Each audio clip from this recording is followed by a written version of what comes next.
If you haven't seen the performance of this trick, I'll leave it in the description below and popping up here on the screen at the end of the video so you can check that out, but let's get into this tutorial. So first you can just have the spectator select any card, does not matter which one it is.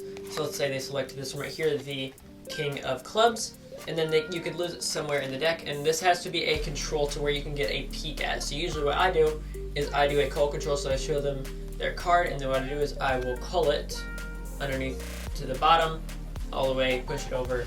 Now clearly that's the exposed view, but then as long as I have it controlled to the bottom, that way once I close it up, I explain to them that I'm going to let them shuffle up the cards, and just like you saw, you can catch a peek just like that, now you know what their card is. So there's many different ways to catch a peek, but as long as you find a way to know what their card is, then you can let them shuffle, then you're all set. So King of Clubs is their card. Now what you're going to do is tell them that you're going to look through and find 4 cards that you think could be theirs. So first, go through the deck and find their card first.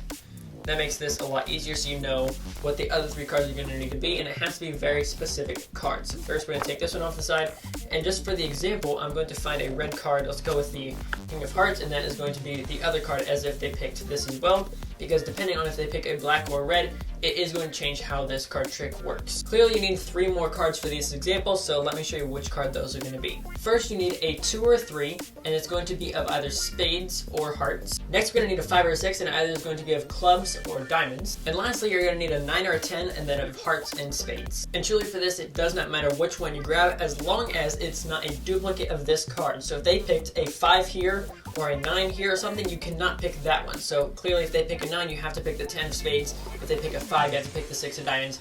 After that, it doesn't really matter what you do. Once you pick these 4 cards, and of course they haven't seen them yet, you can then take the rest of the deck, set it off the side, and you have to place these in this order like so. So it doesn't matter if their card is the largest or the smallest in value, does not matter. Their card always goes on top, then the 9 or the 10, 6 of the 5, and then the 2.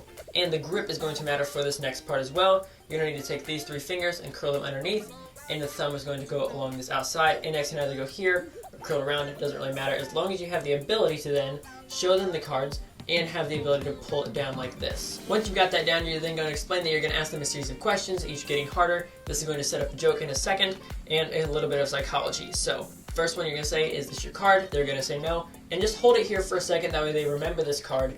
There's going to be a reason for that. So they remember the 2 hearts. As soon as you say that, you're going to turn your hand over, you're going to grab the card, slide it out, and take the next one and put it on top. This is just visual reinforcement. So now that you've shown them, you're going to turn it over and say, is this your card? They're going to say no, but you're not just going to hold it like you did the last one. You're just going to take it and put it right back down. Again, we're trying to make them forget that they ever saw this one, because we're going to show them this one twice, just like you would in an Elmsley count. To say, is this your card? Turn it back over. Now, another thing that's helpful for this is, 1, you're doing the one with the most amount of pips, so they're not going to be able to like just know exactly what it is off the bat, because there's more to process. The other thing is it's easier to forget because hearts and spades have more rounded corners, where diamonds and clubs have a lot more to them and have a lot more sharp edges and things going on. And because of that, just basic psychology, round things are easier to forget than sharp corners. So with all that in mind, you just show this to them, you say, is this your card? And as soon as they see the red, they're already going to know it's not theirs. Or of course inversely, if they have a red card and they see a black, you're already going to know it's not theirs. So as soon as you do that, they're going to think that you're taking it and putting it down.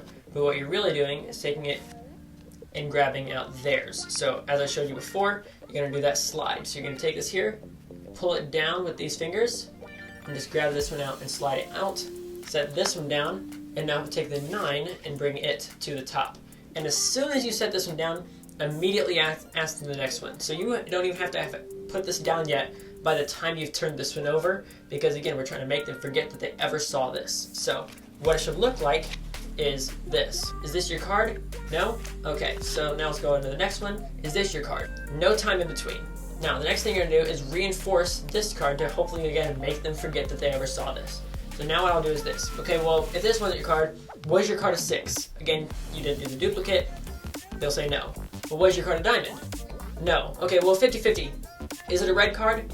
They'll, of course, say no. Just, well, fine, you suck. And again, that question, that third one, is going to set up what happens next. So they'll say no, make a joke of it, hopefully they laugh and look away for a second, as long as, again, you're trying to make them forget. Then as soon as you turn this one over, start to ask them if it's their card. Don't finish the question. Was this, oh shoot, that's red. What that does is then they won't actually have the time or reason to actually process the information, because they see red, they don't actually need to know what the card is. And because you never actually ask them, they're never actually going to process it. Is this? Oh shoot, that's red, and I just set it down. So now they've now seen 4 cards. You're all done with that part. Next, what you're going to do is say, well, maybe it was this card. If it's red, you say, well, that's red, never mind. I go into the bottom one, that one's red. If one of them is black, we say, well, was that yours? Of course, they'll say no. Say, well, okay, well, where are you just pulling my leg? Well, was it some of these? Again, same grip. Was it one of these? Are you sure it wasn't this one? Yes, I'm sure. Again, you're going to do the pull down, grab out their card now, set it down. Take that 2, bring it to the top, and you're sure it wasn't this one. Before they can answer it or not, either way, spread the card and say, okay, well, what was your card? Again, you're showing them now, none of these cards are theirs. Well, what was your card? You can even set it down, doesn't matter. They'll tell you what their card is. You can flip this over cleanly, and you're all done.